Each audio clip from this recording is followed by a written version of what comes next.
What is going on, guys? We are back with another video today, and we are doing another kind of rumor video. This one, I don't know how much merit there is, but the Bears seem to really be gunning for him. And with Russell Wilson probably not being happy with the surrounding talent outside of receiving, the receiving group, I feel like, there is a realistic chance that Russell could want out of Seattle. I think, honestly, the fans, more than anything, would be the ones keeping him there rather than, any ties to the team or anything like that. I feel like Russell would definitely leave that team in a heartbeat if the fans started, mistreating him or the fans weren't so loyal over in Seattle. Because, honestly, roster-wise, is there that much of a reason for him to want to stay with Seattle? Don't get me wrong, Jamal was decent as a blitzer, but as far as the trade goes, so far, they did not really win the trade with the Jets, in my opinion. I don't even know if it did an opinion at this point. I think it's pretty factual, right? But I don't know where Russell Wilson's head is at. That would be the main thing. I don't think it would be more Seattle entertaining the offers as much as it would be Russell Wilson kind of demanding a trade and overall putting Seattle in a tough spot where, if you got a quarterback that doesn't want to play there anymore, you almost have to comply because then it gets ugly for you. You might as well get something before it completely derails, like an Antonio Brown situation or maybe a Lev Bell. But I don't know if I don't know if Russell Wilson has that in him. But just for argument's sake, we're going to say that the Bears, they entertain the Seahawks just enough. They, maybe in this case, it's actually the Seahawks trading Russell Wilson rather than Russell Wilson trading himself.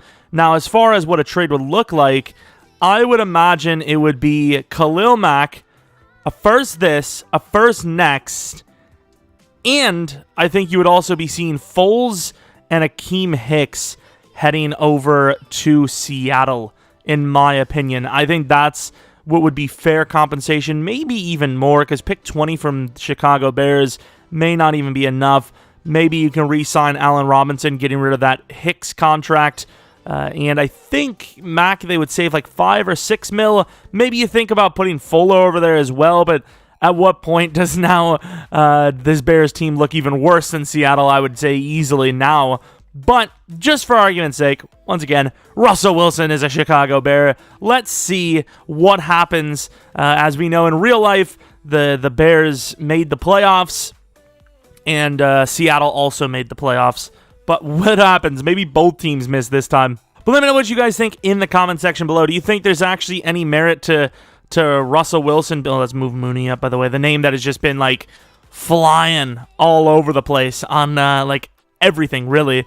Do you think there's actually merit to this? That, maybe there is a little bit of, I wouldn't say tension, but maybe Russell Wilson's making an argument. I don't know. Maybe the Seahawks are like, what, maybe we need to rebuild a little bit. I don't know. It's tough. It's tough to decide. It's tough to say. But overall, the Bears are definitely not necessarily super better off for it because their roster is still kind of in shambles.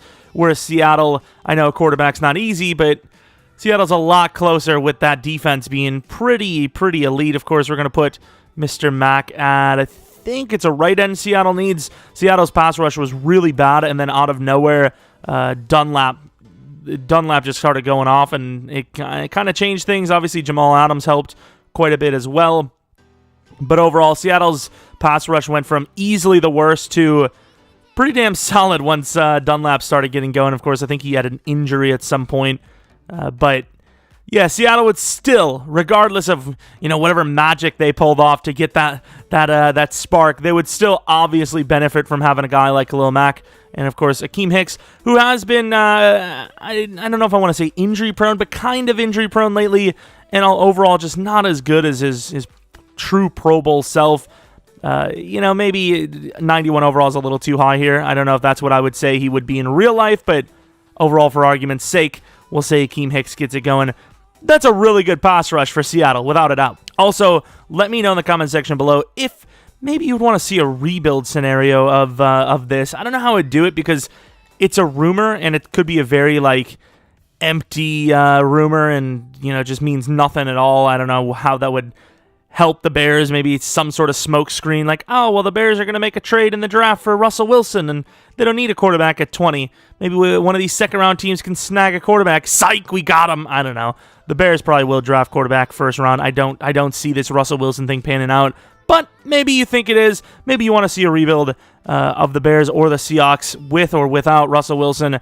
I don't know. Like I said, it's kind of like an empty thing in my opinion. So I don't know if I want to do 2 separate rebuilds on a rumor that may never happen. Maybe we try to fit 3 seasons. Ooh, I forgot to turn auto scouting on.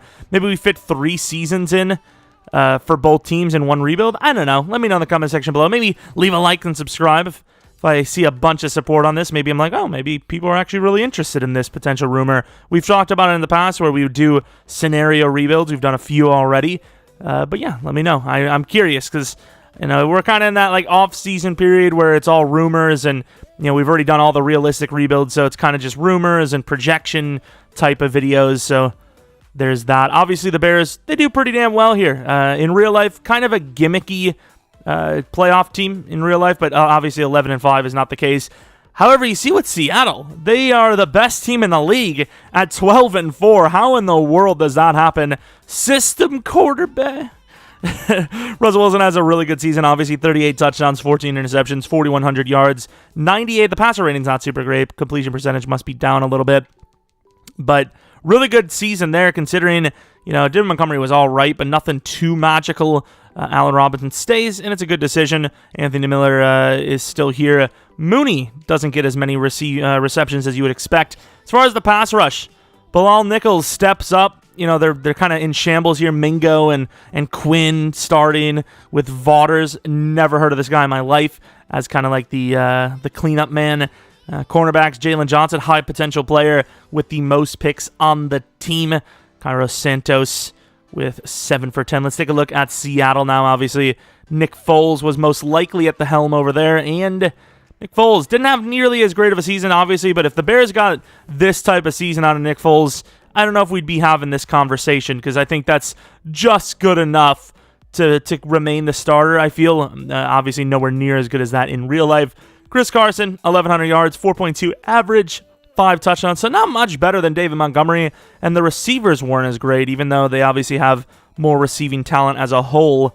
Well, maybe not obviously. I would say it depends if the hype of Mooney is actually going to remain consistent, because, the Bears with Allen Robinson and him, Cole Kmet kind of came on a little bit. Not a bad group themselves.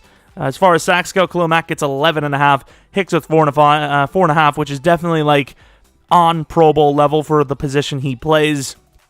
And overall, not a bad season for either side. You can't really be mad. Russell Wilson at number 2 for MVP. You can definitely say they won their part of the trade. And, the Seattle Seahawks still in contention. They obviously won their part of the trade as well, because they got a really good defense going for themselves, which is kind of what got them on the map in the first place. As far as any other awards and all that, not really seeing something, crazy for either side.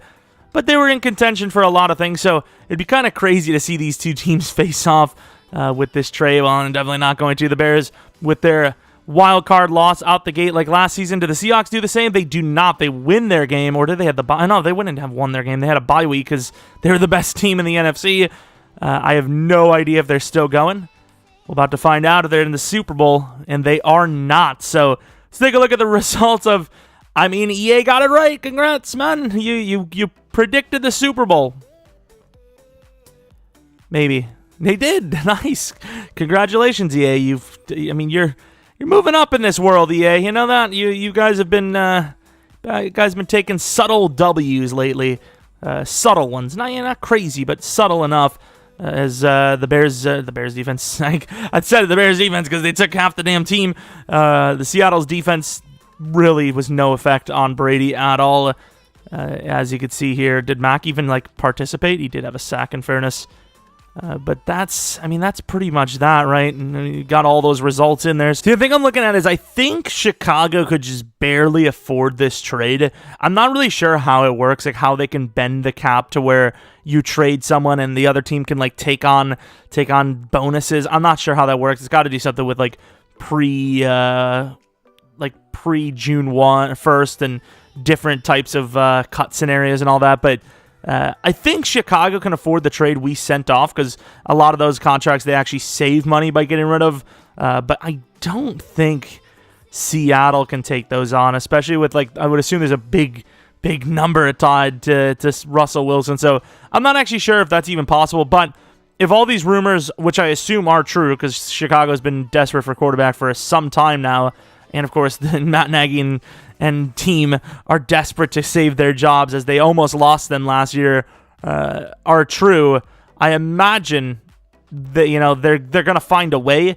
The question is, are they going to offer enough? Because I mean, I think if you're the Bears, you definitely allow Mac to be a part of that conversation, right? I mean, you try to keep it away from the public, but overall, you gotta have Mac in that conversation. I don't see how the Bears offer even close to enough for Seattle to take if Mac's not there. Honestly, what we offer them might not be enough, and I don't even know if they would be offering those names. I think Hicks would definitely be in the argument, maybe Fuller, and it has to be Mac, and then obviously their 2 first rounds, maybe even more going forward. But let me know what you guys thought of the trade, for one.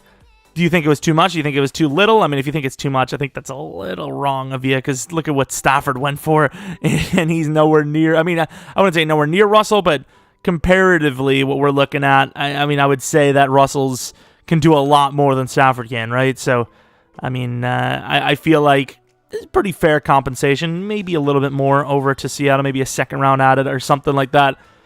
And of course, like I said, if you want to see a rebuild of either side, or, you know, a combined rebuild of like maybe 3 years with or without Russell Wilson, depending on which side we're on at that point in time. Anyways, that was my little my little rumor video for the day. We will have a doubleheader Rams episode later today, and then maybe a stream, maybe not. I'm not really sure. I might want to just not, but we'll see, because my sleep schedule's been off. I've mentioned it. Headaches, sleep schedule mess-ups, and I'm in shambles, all right? I'm in shambles worse than the New Orleans Saints cap situation. But definitely a stream tomorrow night at minimum. And yeah, hopefully you guys enjoyed this video. Keep the conversation going in the comments section. Jesus, that's probably one of you guys right now. And hopefully you come back for next video. But until next video, see ya!